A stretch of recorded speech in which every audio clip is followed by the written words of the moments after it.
city, I've been proud. Treading water that they drown. My head on the swivel, yeah. It's only really my surroundings.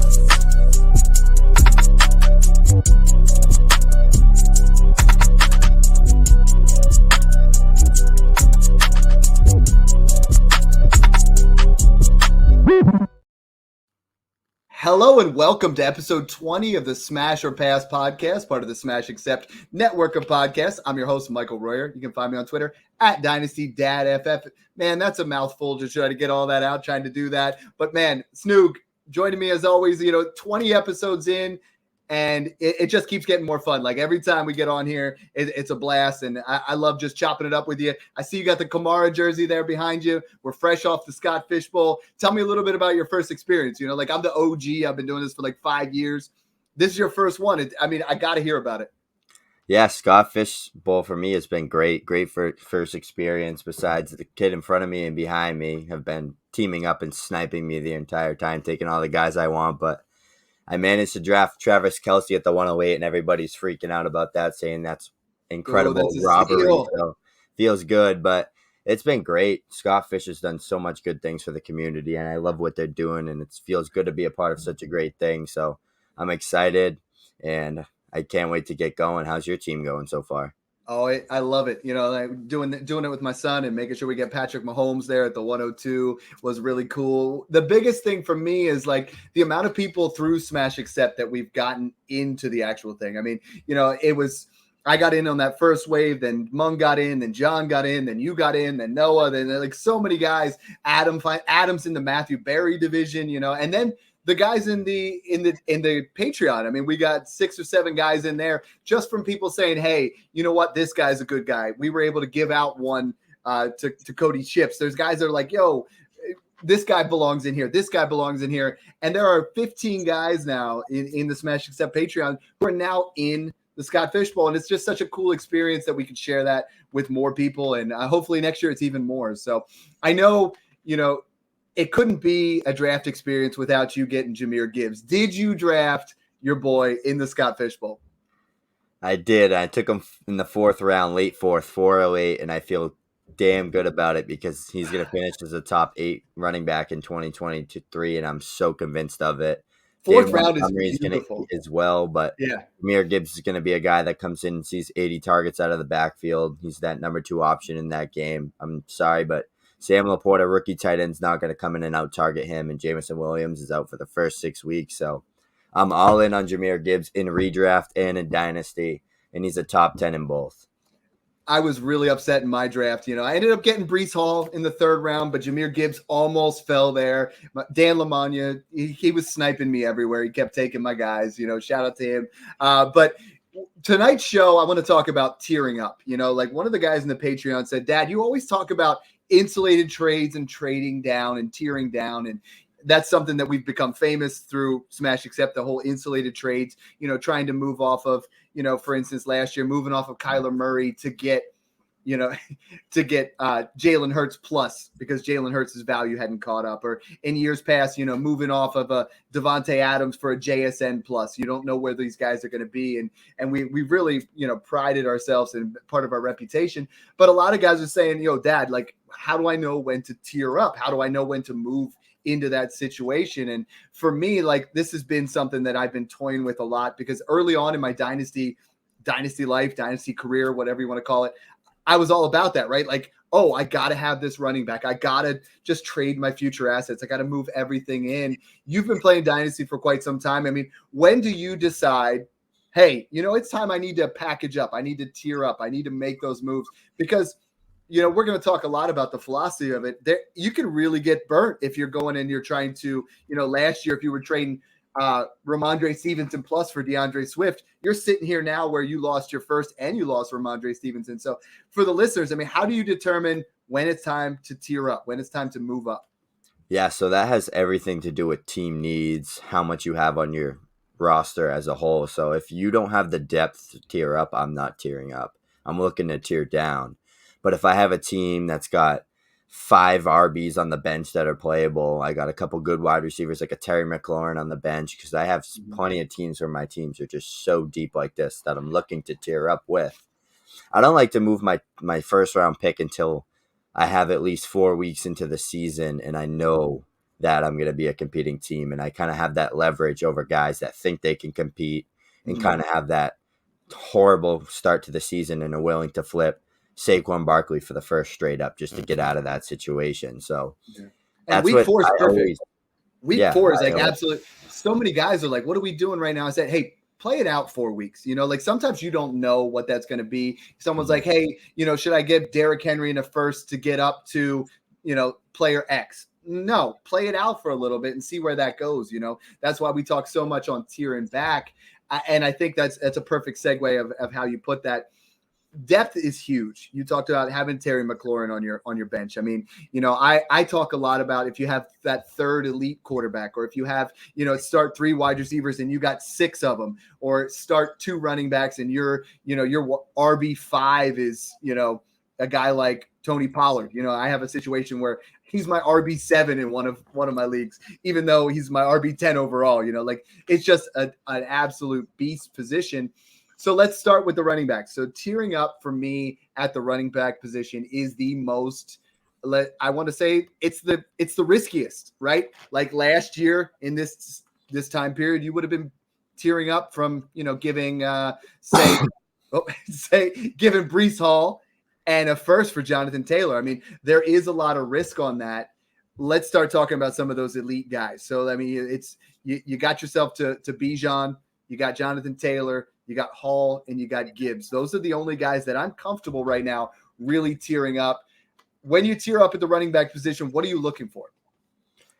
Yeah, so it gets real tough tiering up. I'm typically the guy that tiered down at the running back position, but I'm a Jahmyr Gibbs stan. I love this player as much as anybody else. So if I'm going out there and I'm trying to get my boy Jahmyr Gibbs, I think I'm trying to move off of a CMC or a Saquon, because in my eyes, that's me tiering up.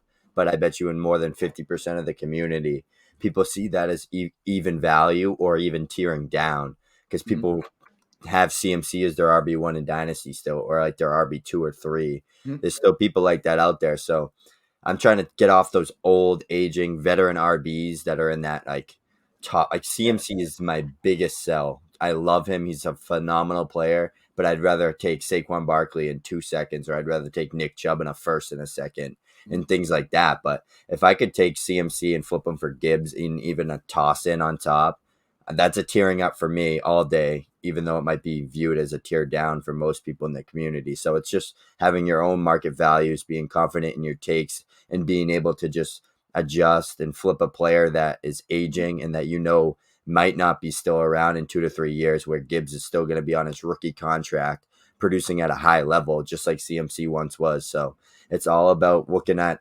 Dynasty through the vacuum and just being able to scope out that eagle eye and just take your guys and always keep flipping those running backs, because that's the most volatile position, and just take production and build your roster elsewhere. So we know that the running back position, Christian McCaffrey was a perfect guy to talk about. We know it's a volatile position. He's an injury away from dropping 3 rounds or more in a dynasty startup. Yeah. So right now, if you are, in a situation where you have Christian McCaffrey and I come to you and I say, hey man, I will give you McCaffrey in a third for Jahmyr Gibbs and a second. Is that a smash or a pass? Smash all day, every day. Absolutely. Of the week. Because a lot of people look at it, well, you're not going to get as many points from Jahmyr Gibbs year 1. And that might be true. Like if Christian McCaffrey stays healthy, he will outscore Jahmyr Gibbs. But what you're doing is you're giving up a pick. And I'll do this a lot of times where I will add a 24-second to a guy that's close to that area. I would add a 24-second to Christian McCaffrey to get Jahmyr Gibbs, or in that similar area where you're getting 6 years younger. You are paying a 24-second to get extremely younger. And we know that there's that age cliff. Once they hit 26, 27, that's going to drop off. And Jahmyr Gibbs is, he hasn't even scratched what he's going to do. And I'm excited for that. Let's talk about some Gibbs trades since we're doing it. Some guys that tiered up. We have a trade here. All of these are 12-team super flex trades. The first one's Kenneth Walker and an early 24-second for Jahmyr Gibbs. Smash. Absolutely. Gibbs all day, yeah. DeAndre Hopkins and a mid-24 first. Jahmyr Gibbs. Right? Like these seem like they're absolute smashes. Yeah. Isaiah Pacheco and 2 25 firsts. I'm going to take Gibbs. Right. This is one where if they're 224 first, you start to talk about it. And my mind is so geared up towards tearing down and trying to move off of that way. Yeah. When are there any running backs? We talk about it, and those elite level guys. I mean, I'm willing to tear up for Gibbs. I'm willing to tear up for Breece Hall, and I'm willing to tear up Bijan Robinson. But those elite players, I'm not really willing to tear up too much for Jonathan Taylor right now because it's just a risky investment. Talk to me a little bit about like where you are with Jonathan Taylor. I know we've gone back and forth. Is this a guy that we're ready to pay the extra capital and tear up to a Jonathan Taylor? So I do go back and forth with Jonathan Taylor as well because he's coming off a very rough year after finishing as the RB1. He had a lot of injuries that bottled up his year, but he's on that contract year and he wants to get paid. And I know the whole situation with the running backs right now, not getting paid, not getting the contracts they want and stuff, and the position kind of getting disrespected. But he's going to come out in 2023 and he's going to ball and he's going to rush for 1,500 yards and probably score 15 plus touchdowns. But it's all about being in on him during that first rookie contract. I'm such a believer in this. The second contract usually doesn't end up looking good at all historically for these running backs. Any of them, all of them that you can think of. CMC and Kamara are two of very few that have gotten away with it and that have produced at a high level after getting that bag. Kamara finishes the RB1 that very next year. CMC was RB2 just last year, but that's when the RBs start to break down, and that's just when teams seem like they're not as all in on them because they get that usage out of them in those 4, maybe even 5 years if they're drafted in the first round of their rookie contracts, like we saw with Alvin Kamara and Ezekiel Elliott and CMC and all these studs, generational running backs in the past few years. But that's what it comes down to, and I think Jonathan Taylor is one of those, like that Ezekiel Elliott level running back that can carry a team and rush for 1,500 yards year in and year out. But like you said, if he gets injured again, it gets scary. So why not just flip Jonathan Taylor for a freak of nature that is just like Jonathan Taylor and Nick Chubb and get a 24 first on top, or like 2 or 3 seconds or a second in a player that is going to produce at your flex or your wide receiver 2 spot. So that's how I think. That's how I'm always thinking with these higher end running backs is, well, I can go get Nick Chubb for a late 24 first or 3 seconds. So why not do that instead? That's where I'm at. So like the tier up trades that I got sent in, it's Ramondre Stevenson in a 24 first or Jonathan Taylor. Ramondre.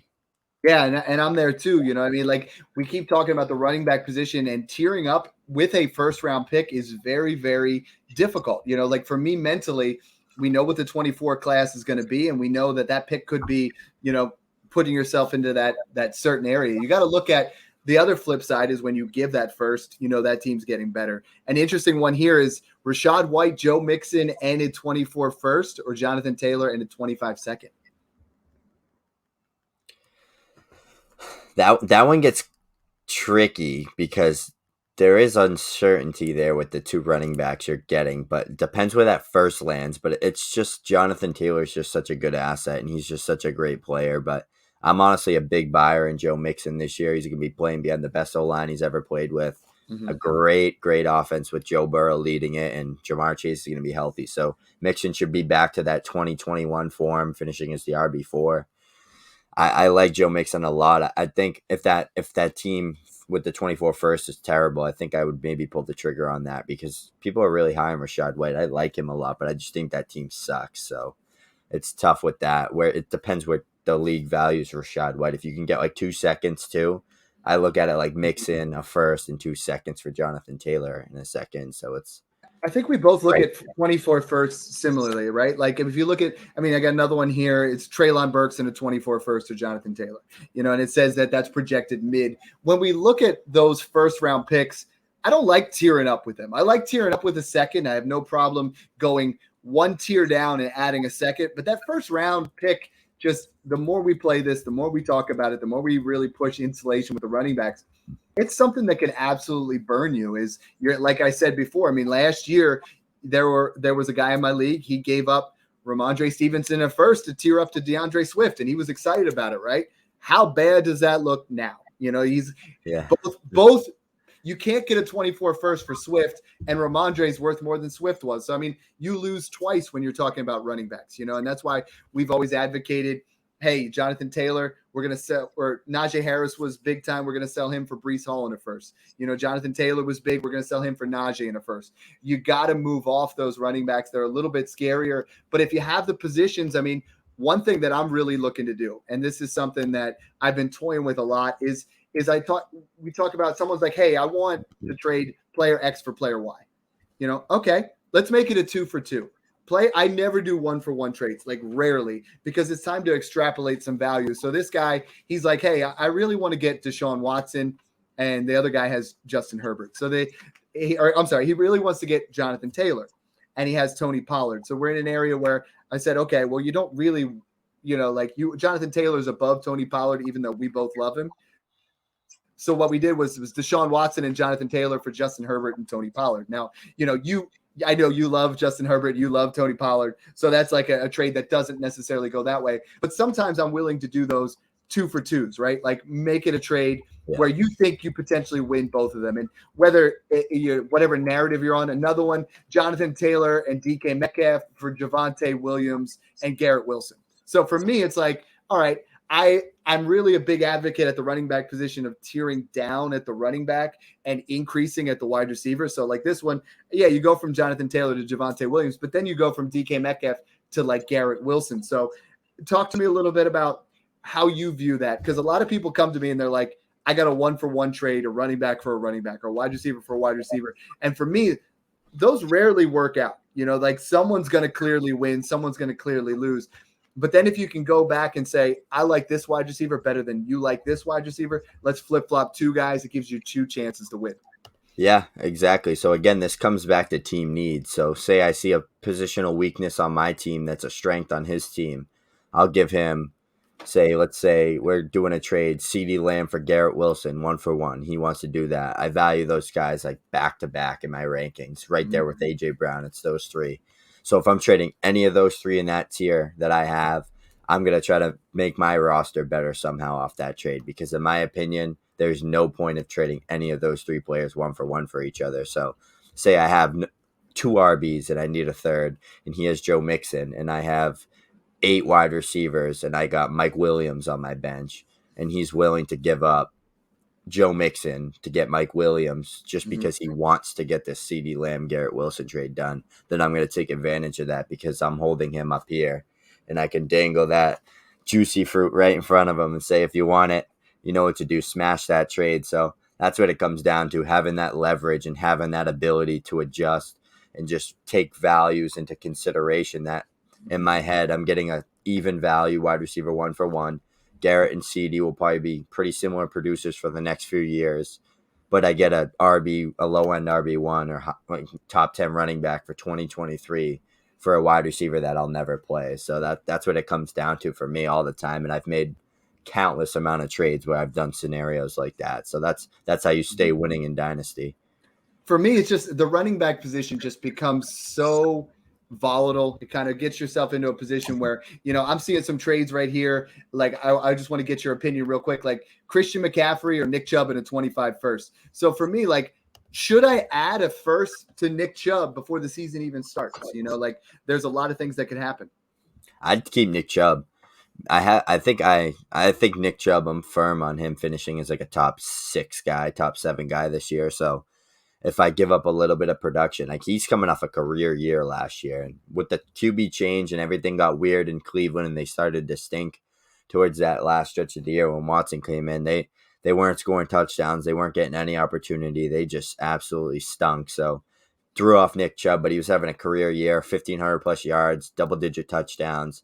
If I can sacrifice CMC's maybe a couple extra points per game, maybe not even, we don't really know, but we know Chubb's been healthy. If I can sacrifice CMC to get just a free rookie 25 first and still get a top 5 producing running back for the next year or 2, I'll do that all day, because that's giving me the flexibility to go and get another asset with that pick, because it's probably not going to be my first. It's some random first. So I don't feel guilty about trading mine away. I still have my flexibility with my roster. So I can say, here, I need a running back. Here's your 25 first. Give me J.K. Dobbins. You're not competing.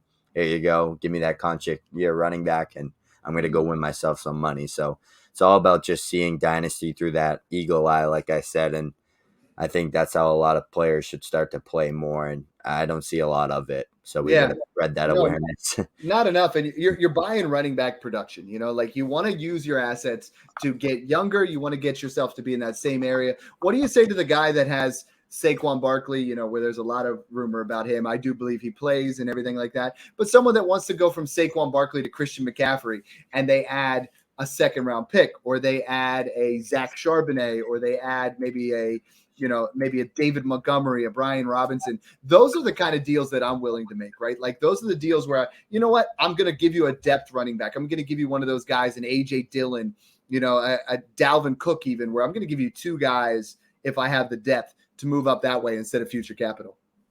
Yeah, I'm fine doing stuff like that. I'm a massive Saquon Barkley truther, so it's tough, this scenario going on with him now and how his career's kind of led to, but I think he's due for a massive year this year. Hopefully he plays, but like you said, that's what I'm trying to do. I'm trying to get rid of junk off my team. Like if I have Brian Robinson clogging my spot and I need to cut someone and I can't get a second round pick for him, I'm going to try to tier up with him. And that's how this should be viewed. You should be getting rid of players that you just will not need and that you're not confident in them to be a breakout player, but they could be valued like that. Like there's going to be someone out there, whether you have to drive 24 hours or not to find them, that there's going to be someone that believes in Brian Robinson. So you got to find that player that believes in him, and you got to tier up sometimes to get that extra production per week to win you your league. So yeah, and we talked about there's big four, and then there's Saquon, and there's Christian McCaffrey.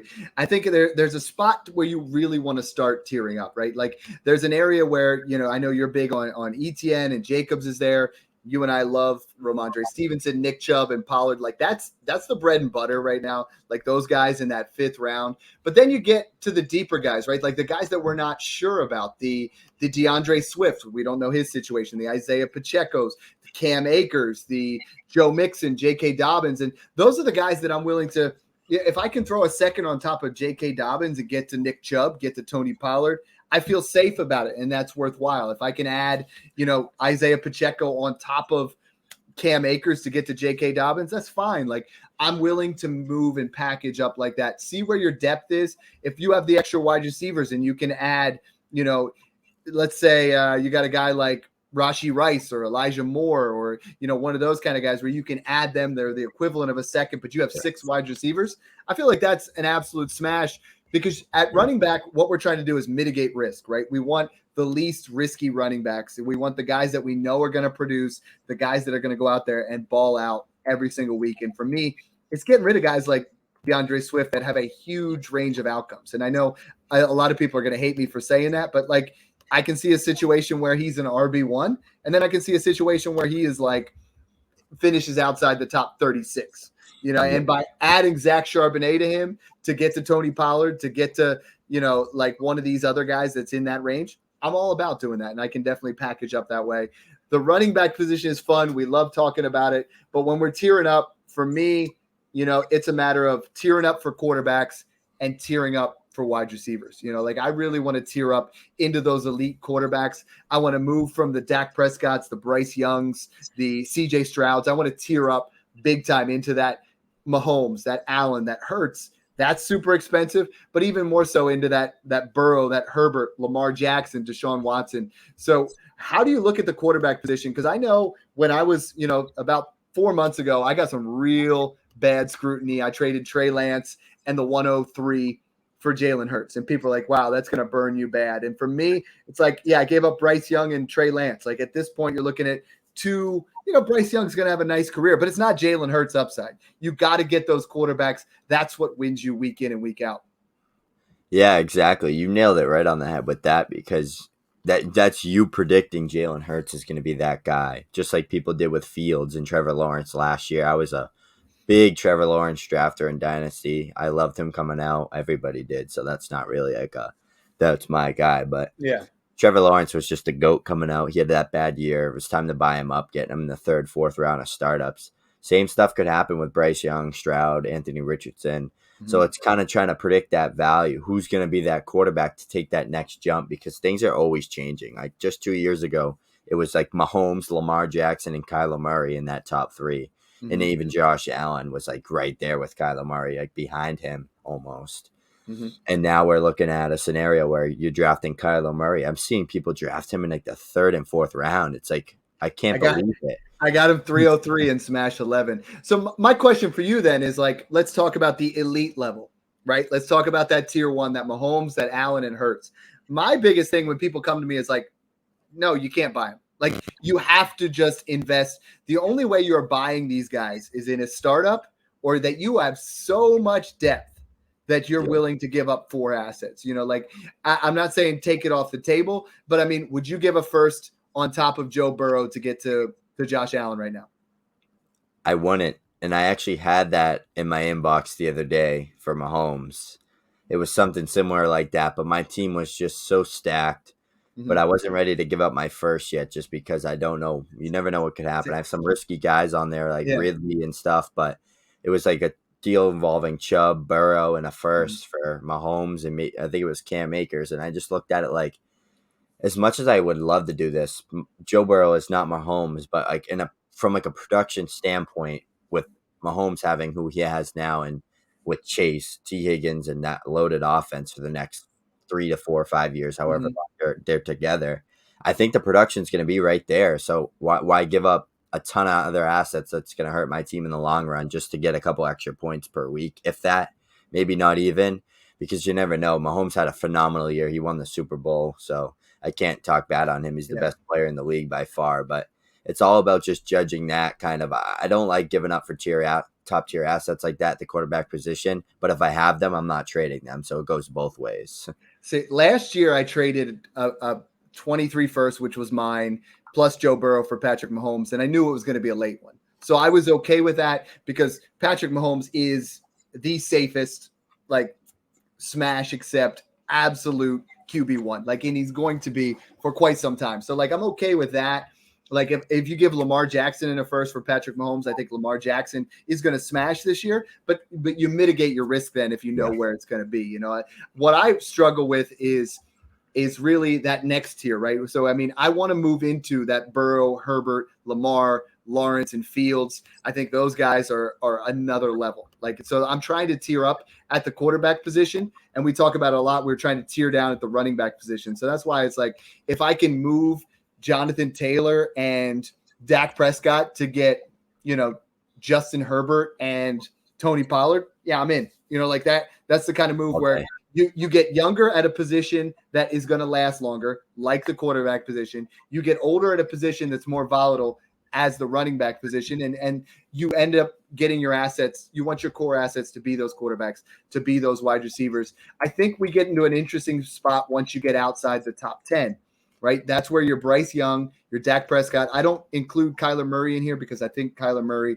is a top 8 quarterback. I'm just going off of ADP. Same. CJ Stroud, Daniel Jones, Tua Tagovailoa. Like, this is an area where that's the last tier of like mid-range guys. And I talk about it with Zoltan all the time. I don't play super flex in the mid-range. Like, if you look at my teams, I own 2 of these guys that are elite assets. Like, I don't have a team where Daniel Jones is my QB1. I just don't. Like, I don't want to play it that way. So how do you talk to people about wanting to, let's say, move up from Bryce Young and CJ Stroud? Like, how do you go about navigating it? And what if they hit, right? Like, so if you did this a couple of years ago, if you moved up from where Justin Herbert was, or Joe Burrow, or Tua, and you moved up for a guy that you know you're really big on a certain Like guy and he Tyler. fell off. Well, yeah, exactly. Yeah. Like that value has dipped. So how do you go about doing that? Yeah, that's really tough at the quarterback position because it's always changing, and it comes down to who's got the contract, who's got the weapons around them, and who's healthy. So with situations like that, it's last year I remember doing a trade where I flipped. It was Josh Allen, and I got Trevor Lawrence and a 23 and a 24 first. This was before his year. So this was like 2022 draft was about to happen. So I traded for 2 future firsts that are now right now and then. But and I that's the best trade I've ever made in my life. That helped that team so much. That was a trade I had to make. I didn't have the choice. I was a firm believer in Trevor Lawrence. Doug Peterson wasn't even on the team yet, so it was kind of risky for me, but he's the chosen one. And that was me being confident in a guy and knowing that I can flip a guy that is an absolute monster, but I can get a guy back that has that dual threat ability, 6'6", perfect prospect, freak athlete, strong arm, building something there in Jacksonville. So I could kind of adjust those chess pieces and get 2 extra firsts down the road that could help me out build my roster elsewhere. And that team won the championship last year. I ended up turning that team into a really beast team. So that's what it comes down to. If you're looking to tier up, make sure it's a guy you're confident in. Or if you're looking to tier down into one of those mid-range guys you mentioned, like the Tuas, the CJ Strouds, the Bryce Youngs, be confident in them and try to look at it like, I can see this team improving with this player in 2 years. I think that this guy can actually build something here in Texas or in Carolina where Bryce is. So that's what it comes down to. And I think that's why we talk so much about taking your quarterbacks in a rookie draft, like making sure you get those picks, you get that way, because then you can tier up. Like, for instance, this is a trade right now that sent in Anthony Richardson and T. Higgins or Jalen Hurts. Jalen Hurts. Yeah, absolutely. Yeah. Because then you just take 2 back-to-back rookie picks and you mitigate that risk of Anthony Richardson. You know, like some other ones that I have in here for Jalen Hurts, and I'm using him like Justin Herbert, Nick Chubb for Jalen Hurts. Like that's an interesting one. I'm smashing Justin Herbert all day on that side. I think Justin Herbert and Joe Burrow are like right there with those other guys. And if Justin Herbert comes out and outscores them all again, I wouldn't be surprised because he was the QB2 just 2 years ago, and he outscored Jalen Hurts' great year he had this year. Any year Joe Burrow's ever had. So Justin Herbert has a crazy ceiling, and I think he's going to come back firing in 2023. So that's like you said, knowing that you have a guy that can be like the other guys and getting a top tier Nick Chubb on top to just give you RB1 production for the next year or two. So that's taking advantage of that, even though I love Jalen Hurts and he's a phenomenal player, but they're all really good. There's a top like 5 for me, like those guys. And then it kind of goes like Lawrence 6, Lamar 7, and then it gets kind of like Fields, Kyler-ish range, Watson. But those are phenomenal top 5 quarterbacks. And you wouldn't believe this, but Joe Burrow and Justin Herbert are my most owned dynasty QBs. I have shares of Justin Herbert, which is so weird, but just a fun fact. So mine are Josh Allen and Jalen Hurts. Like they were the guys that like I got ahead of it. So like here's the interesting thing. So you have to know when you're making these moves. If you have an embarrassment of riches, you can make a move. This is a trade where a guy tiered up. He gave CJ Stroud, J.K. Dobbins a 24 first, a 25 first for Joe Burrow. And I'm looking at it and I'm like, okay, 4 quarters equal $1 most of the time. But then what are you giving up? Like the difference between Joe Burrow and CJ Stroud is massive. Like upside, talent, it's a gap. I love CJ Stroud, but the fact that the chances of him getting to a Joe Burrow status are very small. The chances of J.K. Dobbins hitting this year are probably 50-50. He could boom and be an RB1, or he could get injured and be irrelevant, right? So like sometimes trading the equivalent of 4 firsts for one of these guys that are absolute studs is different, right? Like if you're going to be in a contender, I have a lot of teams where I'll deal my 24 and 25 first to move up to a Joe Burrow because I know that's going to win me a championship and keep me sustainable. And I think when you get those top 5 guys, and I'll put Herbert in there too, you can tier off of them another time. Like when you have a Jalen Hurts, a Patrick Mahomes, a Josh Allen. I had Josh Allen in a league where Tom Brady was my QB2. And now I have no QB2 and I didn't have a QB3. So I traded Josh Allen for Deshaun Watson and Anthony Richardson. So now I'm in an area where it's like, those 5 quarterbacks are just worth gold. Like you don't want to move those guys unless you're getting an absolute. We're getting a little bit off topic here. I love those guys. You though. I have a trade for you. This is a banger of a trade, and this was actually offered to me. And it's a start. I believe it's only start 9, where it's 3 wide receiver, 2 running backs, super flex, 1 flex, and a tight end spot. I'd be giving up Anthony Richardson, Jackson Smith-Njigba, Quentin Johnston, and Rachaad White for Josh Allen, Keenan Allen in a second. So that is a lot of young capital. That's my exact theory. A lot of elite assets potentially. You know what I mean? It's a matter of does Josh Allen give you the championship? And right now you don't.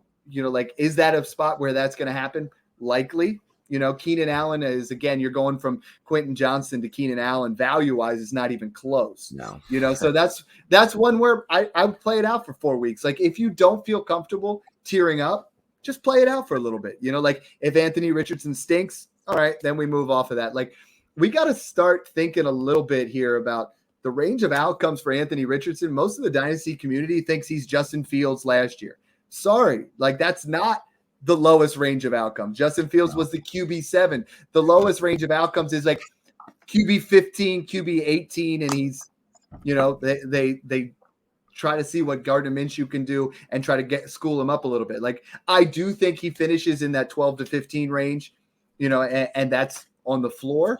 But the range of outcomes for him is not the same as it is for a Jalen Hurts. That's why Jalen Hurts, if healthy, will not finish outside the top 5 QBs, period.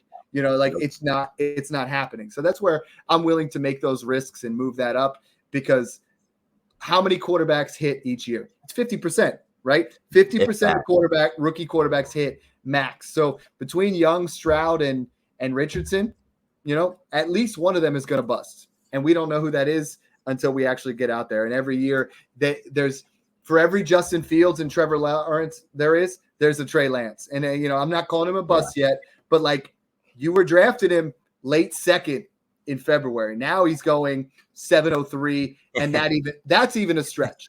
You know, like I don't know. You're like, I don't want to go against the guy Mason Dodd or anything like that. But like for me, I took him in round 13 to the Scott Fish Bowl. I think he's, you know, got tremendous upside. I took him 11th. I was like, all right, I'll take it. I'm for that, you know, like I think that's a good savvy move. So I think we hit on the quarterback position. I'm willing to tear up. You're willing to tear up at that quarterback position, really move ourselves into that area to the elite quarterbacks. Now let's talk about, you know, like I said, I never like to live in the middle. The Jared Goff at QB 18, Kenny Pickett QB 19, Geno Smith 21, Jordan Love 22, you know, Carr, Rodgers, guys in that area. How do we go about tiering there? Because it's like, and even like Kirk Cousins, like these are guys that are going to help you win, but the guy that you're trying to tier up for, he probably also wants to win, right? You get into those areas where I'm fine with Jared Goff as my QB2. I'm fine with Kirk Cousins as my QB2. I never want them to be my 1, Geno Smith as well. So how do you go about navigating off of those guys? Like if I wanted to move from Geno Smith to a guy with a more stable situation, like let's say, you know, move yourself into a Deshaun Watson area. Like, how do you go to that owner and start making that move? Yeah, so it's tough because I've been finding myself owning a lot of that tier, that Rodgers, Goff, Kirk, Russ, Geno. Like those 5 quarterbacks are just so damn cheap. It's free money, in my opinion. And I can't even tell you the amount of leagues where I paired up like a Justin Herbert with a Kyler Murray, and then I snagged like a Geno Smith or a Goff as my QB2, 3-ish, just to play out, just kind of feel out what Kyler's going to do. And if he doesn't play, then I have that top 12, top 15 production coming in from year 1. So I think you have to give up too much on top of one of those guys to get up into that Lamar, that Herbert, that top 8, top 10 range. And I don't think it's worth it to go from a Geno Smith or like a Goff to a Tua or a Dimes. Yes. You're not giving up. You're giving yourself like a cushion of maybe 20 fantasy points, or maybe like downgrading production to go from like a Geno to a Dimes. Because Geno was QB5 last year. He had a phenomenal year, and now he's getting Jackson Smith and Jigba. So, I mean, he's not like the best quarterback in the world, but he's on a contract and he's on a great team. All of these quarterbacks have loaded weapons. They're all loaded out the brim. So don't give up a first and 3 seconds or 2 firsts or whatever they're going to make you give up to go get Daniel Jones or Tua or any of those guys on top of like a Goff or a Geno, because go do it and go get Garrett Wilson with those firsts and keep Geno Smith. That's the only reason. I mean, I don't own any Daniel Jones. I know a lot of people are really advocating, like pushing him way up there. Like I would tier off of a Dak Prescott for a Daniel Jones in a first kind of deal. Like that ship's passed, but I would tier that way. But you're right. I mean, the Kirk Cousins, the Geno Smith, the Jared Goff, there's no reason to tier up from them. Just let them play. Let them get their value. Kenny Pickett and Trey Lance, I will use them as value to tier up. Like I would add a first to Kenny Pickett. I would add, you know, like I'm seeing a lot of trades where people are adding, you know, I see one here, Kenny Pickett in the 24th second for Daniel Jones, Kenny Pickett in the 25 first for Jackson Smith and Jigba, Kenny Pickett, and a third for Jordan Love, Kenny Pickett and a first for Anthony Richardson. Go do that. Like, mitigate your risk. Kenny Pickett was not good last year. Like, the range of outcomes is very wide with him. Like, I don't want to tear up to him. He's in like no man's land. He's like on that area of being another Mac Jones, right? Did like you see my tweet on him? Yeah. When I compared him to Zach Wilson, he's so trash. It's hilarious. Now, so what about guys like, okay, I'm a contender, right? And I have Desmond Ridder, I have Sam Howell, I have Matthew Stafford, Brock Purdy. What are you willing to add to those guys? Like, so I have Desmond Ridder right now, high range of outcomes. I want to get to Kirk Cousins. What do I add to him? Like, how do I go to that owner? Yeah, because I have that trade right here. Like, there's one where a guy gave up. He sent Desmond Ridder a 24-second and Adam Thielen for Kirk Cousins. That's a smash to me. Like, yeah, like absolute move. And another guy here, he gave up Ridder and T. Higgins to get Dak Prescott and Christian Watson. That's a smash. Like, I am selling those guys. There are very few situations where I feel comfortable starting Desmond Ridder or Sam Howell. Yeah, you absolutely nailed it, Dad. That is exactly what I'm doing if I have any of those guys in that Howell, Pickett, Purdy, Matt Stafford, Ridder range. The first thing I am doing in every single league that I have those players is I'm taking one of those players, a 24-second, and trying to get Geno or Kirk or a Goff, or even less than that, because you'd be surprised how many people would rather pick it in a third over like a Goff or like a Kirk or a Rodgers. Give me that 2 to 3 year window of production all day, because all of these players we're looking at, I think Goff, Geno, and Kirk were all like QB5, QB6, and QB10 last year. Like Geno and Kirk outproduced Dak Prescott. I mean, I know Dak was injured, but like I'm pretty sure even on a points per game perspective. So it's like you got to take what you can get, and that's why I've been finding myself, like I mentioned, just stacking those type of quarterbacks with like my Kyler Murrays and my Justin Herberts, because they're cheap and it's free QB production. And if I want to flip one of them for like a 25-1 during the season, someone's going to take that all day. So why not just take the advantage now? People are getting sick of them. Oh, 34-year-old Kirk Cousins, is he going to be there next year? Well, he's throwing Justin Jefferson, TJ Hawkinson, and Jordan Addison next year. So he's going to throw for 4,500 yards and 35 touchdowns and finish top 8. So he's been top production. He's been top QB 13 4 straight years. So yeah, the interesting thing, people come to me and they're always like, yo, Dad, like I'm a rebuilding team. So like, why should I tear up? Like there's trades here where, recently I advised the guy, he's like, I have the 103, and it's probably going to be Bryce Young. And I also have Tyreek Hill. He's getting older. Would you trade those two for Trevor Lawrence? Yes. Like, move yourself into an area where you tear up, like get into a position where you're getting a Trevor Lawrence who's going to be an elite level quarterback for multiple years. Like you have an area where you have, I had an interesting one the other day and I want to get your take on it. A guy had Daniel Jones and he's like, I'm going to pair Daniel Jones and JSN for Trevor Lawrence. I have a ton of 24 firsts. I want to make sure I get, that elite quarterback. Is that too much to give up? That's interesting, because I'm not a big Daniel Jones fan, but I know there's a lot of people that are, and he's like right there in that like 4th to 5th roundish range. And then it's like 2 fourths for a late first. Yeah. I'm taking Trevor Lawrence. I'm taking him, but like that's a trade that I'm looking at and I'm saying, let me see what I can get for Daniel Jones elsewhere, because if I can flip him and get like a Geno or like a Kirk and like a first and like 2 seconds and maybe even like a Sky Moore type of player, just like a bunch of assets that I can use to build up into a better asset, and then go get Kyler, and then it turns into like Kyler and JSN for like a Trevor Lawrence. So that's what you have to be able to put those pieces together and analyze a trade. Don't just accept it right away and see like, oh, a good 2-for-1 that I get a good quarterback and a good wide receiver. Say, I don't like Dimes that much. I'm not confident in him. How can I turn him into Kyler Murray, somebody that's been tanking down boards that can easily finish over Trevor Lawrence in a year or be right there with him this time next year? So that's how you win Dynasty right there. It's just knowing your market values and just giving yourself a shot and sell yourself. Go try to trade for a guy like that has depreciated in value, and get off a guy you're not a big fan of. Now, the wide receiver position, I think we hit that ad nauseum. Like, tier up for your quarterbacks. Get it done. Yeah. Not really a big fan of doing it at running backs. Tight ends, we're not really going to cover much because there's not a lot of room to tier up. Like, yeah, you can move from Hockenson to Kittle, or from Hockenson to Kelsey. Like, you can move in those areas, and there's not a ton of range to move around in there. Let's talk about wide receivers. A lot of people come to me and they say, yo, Dad, I want to buy Justin Jefferson or Jamar Chase. And it's like, yes, you do. We all do, right? It's a similar type situation. You want to trade up for Patrick Mahomes.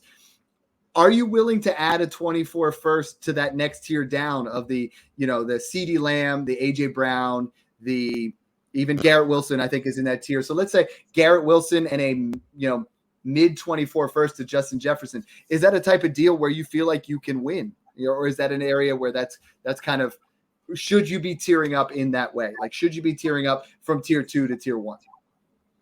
Yeah, I think that's a trade you have to do, because as much as I love Garrett Wilson, he's no Justin Jefferson. And I truly believe Justin Jefferson, when it's all said and done, is going to be like one of the top. He's going to make top 5 in receiving yards ever. Like, he's like a Jerry Rice level type longevity player for me. I think both those guys, like Jefferson and Chase, are generational to a point where, like, I don't think we really understand what they are. I don't think they're that good. I think one of them could tear their ACLs next year and they'd still be in the same tier, like up there together. But let's cover some trades then. Like right now, AJ Brown, Jahan Dotson, and a mid 24 first, or Jefferson and a 24 fifth. I don't know why he throws that in there. Like, oh, well, he gave up a 24 fifth. Let's get it done. But Dotson, AJ Brown, and a 24 first. So let's say this is like, like, we can look at it from two different ways. If you're all in and contending, or if you're rebuilding. I mean, like, if you're rebuilding and that's a late first and Dotson isn't a sure thing and AJ Brown's 26 as opposed to the age of Jefferson. So, I mean, let's look at this one. It gets so tough because it's like, is Dotson get it done for you? Is that what it is? Like, is Jahan Dotson enough for you to give up Justin Jefferson? Because that's what it comes down to, right? You are not taking AJ Brown in a first, but is Jahan Dotson that kind of asset that you're like, okay, it's done? Yeah, he's a loved player in the community, and I know he's like a top 28 wide receiver on Keep Trade Cut right now in Dynasty, so I know I can get a 25 first for him. So I'm looking at that, like AJ Brown and 2 firsts for J Jeff. So I'm gonna take that because I know AJ Brown coming off a career year, first year in Philly with Jalen Hurts, even with Devontae Smith producing as a wide receiver like 9. So AJ Brown is just like an absolute monster. And if I woke up tomorrow and you said, dude, you missed the entire NFL season, AJ Brown finished wide receiver 1 overall, I'd be like, that's in his realm of skill set and possibilities, because he's literally the most efficient player outside of Tyreek Hill in the NFL. And he's a freak of nature. Like, he is like a monster after the catch. He's like 6'2", 227. He's just a freak. And he posted like a 3.4 yards per route run as a rookie. That guy is almost on that generational cusp. Yeah, and you got it. Lamb and Garrett Wilson. So if I can get 2 firsts on top of any of those guys, I'm smashing it all day. You got to look at, I mean, of the last 20 years, the wide receiver 1 was someone who finished as a top 8 the year before, right? And those are guys that are typically in that 24 to 28 range, and Jefferson's going to be there year in and year out. And AJ Brown's one of those guys who could finish in that wide receiver 1 overall range of outcomes. Maybe CeeDee Lamb, maybe, there's about 6 guys that could do it, and I think that's the range you want to move into. I mean, the trades I'm seeing, some of them are pretty crazy, man. Like Garrett Wilson and 2 24 firsts. Now that I can't turn down. Like there, I got to take Garrett Wilson. Then there's the other range of, like, we have Amon-Ra St. Brown and Christian Watson for Justin Jefferson. For me, I'm smashing that, because that's an area where if I have multiple wide receivers, let's say I have 6 wide receivers, and a lot of them are in that late wide receiver 1 to wide receiver 2 range, where I can pair 2 guys to get to a Justin Jefferson, and the other guy's like, oh, sweet, I'm getting 2 starters. But the range of outcomes of Christian Watson is not the same as Justin Jefferson. Justin Jefferson, just like we said with, Bijan, he will be a wide receiver 1. It's absolutely going to happen. So, like, that's a tough trade for me to make. Like, you want to get into that area. I see Treylon Burks, DK Metcalf, and a 24 first. Like, that's. Oh, I'm doing that. I'm doing both of those for Jefferson. I got taking Jefferson or Chase all day. Yeah. Yeah. So we get into those areas, and I love it. It's tough to buy Jefferson and Chase, but then the next level, what I want to talk about is that next tier of wide receivers. I absolutely love, right? It's CeeDee Lamb, it's AJ Brown, it's Garrett Wilson. Then there's a mini tier for me, and it's Jalen Waddle, Amon-Ra St. Brown, and Chris Olave. And this is where, like, these are top, and I put a tweet out the other day. These are guys that are top 10 wide receivers that are all 24 or younger, with the exception of AJ Brown. Like, we are in a time of wide receivers that's just beautiful, right? Like, you could stack these guys up in your startups and really start to make yourself a spot. Why would you trade for like in a specific instance right now? Why would you trade Davante Adams in a 24 first for Chris Olave? Like, why do you make that trade in that direction? I would take the Adams side in that type of deal, I think, because I think it could be either side, right? Yeah. Like, that's what right now there's this area, right? We have in that third, fourth round with Tyreek Hill, DK Metcalf, T. Higgins, Drake London, Christian Watson, Davante Adams, Cooper Kupp, Stephon Diggs.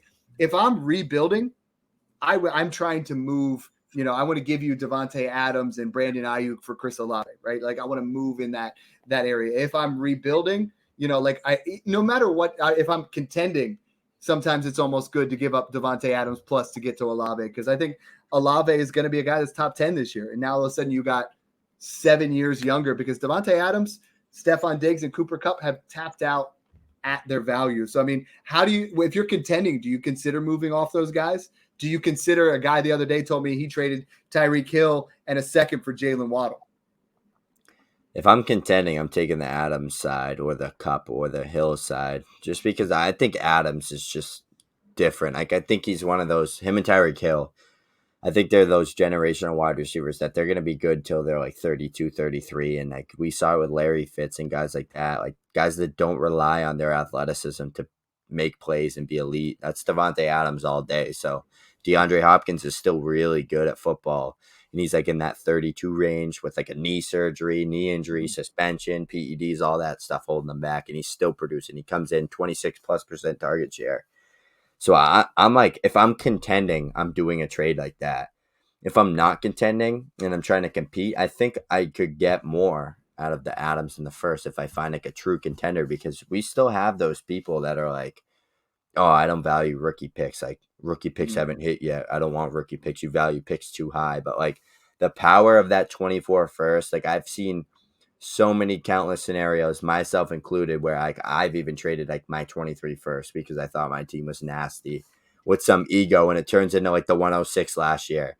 And I ended up, it was disgusting. I think I traded I got, oh my gosh, I think it was this is the reason why insulated trades have made such a boom, because people see that, and like every single time I made those trades, like when I made that specific trade, that guy's like, okay, dude, this is a no-brainer. I'm going to tier up here. It makes no sense. And like the first one ever I did was I traded Antonio Brown for a rookie, semi-well-known at the time, DeAndre Hopkins, in a 24 first, and then that first became something else and something else. And then DeAndre Hopkins was a stud for so long, and it's like, that's how you make those moves.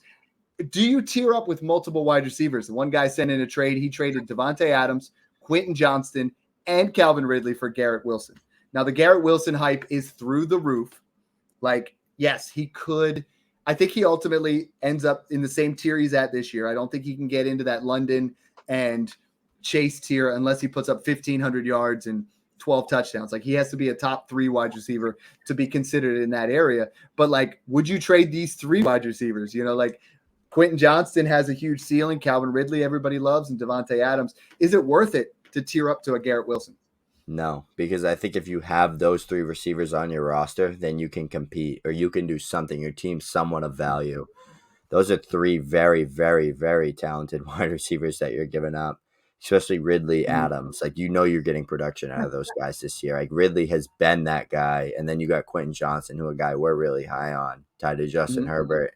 In that young range, there could be a top 12 dynasty wide receiver eventually. So I think you can get a lot more.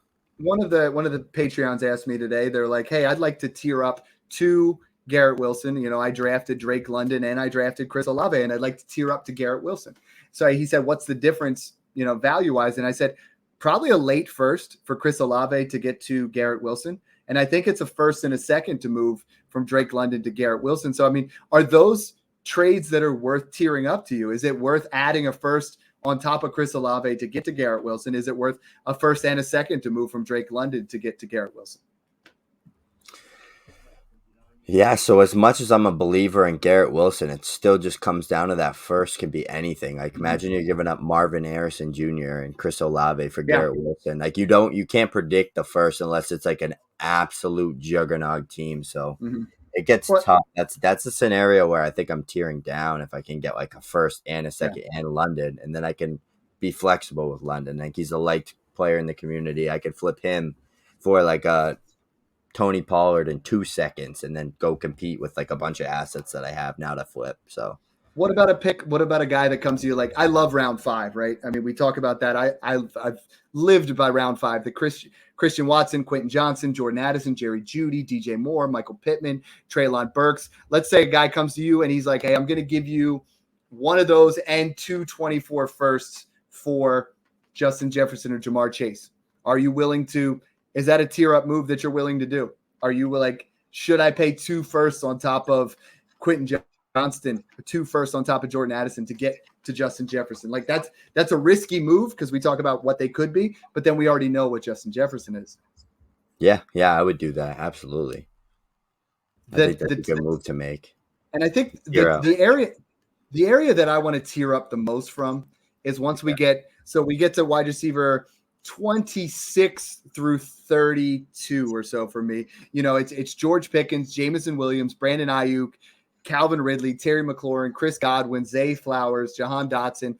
Like those are guys that I want to tear up from, right? Like for me, that mid-range guy, like, yeah, Chris Godwin and Terry McLaurin, I think are going to be mid-level wide receiver 2s this year, you know, and I think Brandon Ayuk as well. Jameson Williams, George Pickens, Zay Flowers, the range of outcome is very high. So like, if you're not tearing down, how do you go about tearing up from those guys? Like is I know you like George Pickens more than I do. Is George Pickens and a first equal for you for DK Metcalf?